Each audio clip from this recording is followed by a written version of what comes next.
कि ठाकुर हमारे ठाकुर, क्योंकि प्रियता एक में होगी। प्रेम एक में होता है, अनेक में प्रेम नहीं होता है। प्रेम गलियत साकरी तामे दो न समाए, एक में होता है। एक तो होती है ग्रामीण पूजा।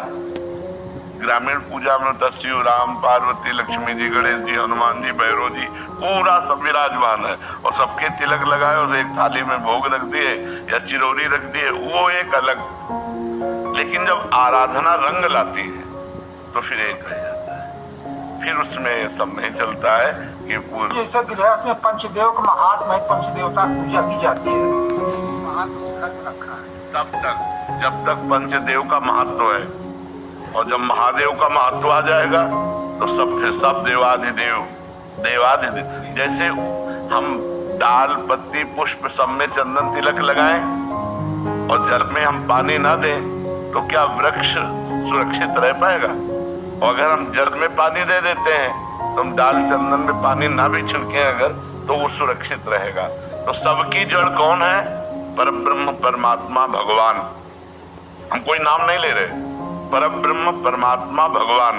अब उन्हें राम कहो, शिव कहो, कृष्ण कहो, हरि कहो, भैरव कहो, दुर्गा कहो। अभी प्रेम जब आएगा, धर्म और प्रेम दोनों में अंतर है।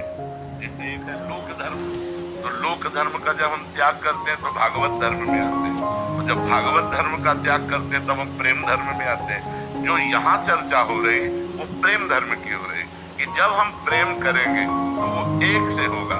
जब हम आराधना करते हैं, शुरुआत करते हैं, तो जैसे हमने शुरुआत की थी तो कम से कम 20, 25 चालीसा पढ़ते थे। जब 11 वर्ष की अवस्था से बाबा जी बने तो दिन भर चालीसा ही पढ़ते थे, शिव चालीसा, राम स्तोत्र, ये चालीसा, ये चालीसा, ये चालीसा। धीरे धीरे पढ़ते पढ़ते भगवान शिव की कृपा से श्यामा श्याम में। अब जैसे श्यामा श्याम तो सिर्फ श्यामा श्याम। हाँ, अब हमारे पूरी उपासना में श्यामा श्याम को देने वाले आचार्य और आचार्य का मंत्र देने वाले गुरुदेव और श्यामा श्याम, बस आचार्य गुरुदेव श्यामा श्याम। पूरे परिकर में जो हमारे होंगे पक्के होंगे, जो बस इससे ज्यादा नहीं होगा। आचार्य इष्ट गुरुदेव, बस इतना ही होगा। तो अपनी उपासना मतलब श्यामा श्याम की। रसिकनन ने निशान बजायो एक श्याम श्यामा पद प्रीति, श्री हरिवंश चरण निज सेवक पिछले नहीं छाने रस। तो अब जैसे पंचदेव आदि इनकी आराधना की है, ऐसा थोड़ी की नहीं की। अब एक क्लास है, जैसे स्कूल जाते थे जब हम 3-4 में, तो इतना बड़ा बस्ता होता था।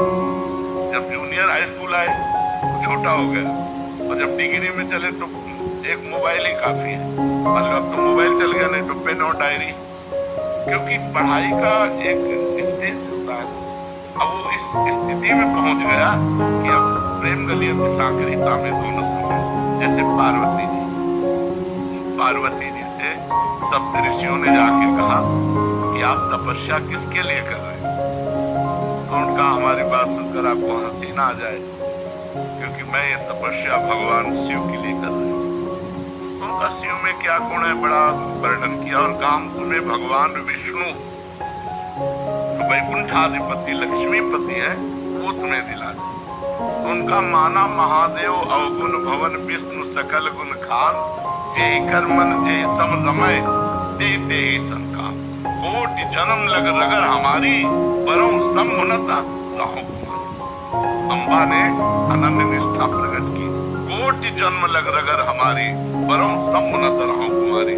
वहाँ जब प्रेम की बात आती है फिर एक रह जाता है, और जब प्रेम तक पहुंचने की बात आती है तब अनेक होता है। ये पूजा, वो भी पूजा, वो भी पूजा। तो पंचदेव ये हमारे धर्म विधान है पूजा करने का, लेकिन धर्म विधान से ऊपर है प्रेम विधान। और जब प्रेम विधान आ जाता है तो फिर धर्म विधान अंतर। जैसे देवराज इंद्र, पवन, अग्नि, सूर्य, चंद्र, हम इन सब देवताओं की आराधना किए और सब कोई प्राय करता है। भाई सूर्य, चंद्र, अग्नि इन सबकी आराधना होती है, लेकिन अब जैसे आ गए अब कोई मतलब। और अनन्यता जब एक उपमन्यु नाम के महर्षि हुए, वो बच्चापन की से उनकी साधना चली। एक बार वो किसी दूसरे ऋषि के यहाँ गए, उनके यहाँ गाय थी, तो गाय का दूध उनको पीने को मिला, तो घर आए और अपनी माँ से कहा मुझे गाय का दूध चाहिए। और वो तपस्वी जंगल में रहने वाले, कभी किसी जजमान से नहीं, तो उन्होंने जो जंगली चावल होता है उसे पीस करके सफेद करके काफी या उनका स्वाद नहीं, गाय का दूध नहीं माँ, उनका अगर दूध चाहिए तो तुम्हें जानना चाहिए कि हम लोग विरक्त भाव से जीवन व्यतीत करते हैं, संसार का प्रतिग्रह नहीं लेते हैं। अगर तुम्हें चाहिए तो भगवान शिव की आराधना कर। तो क्षीर समुद्र का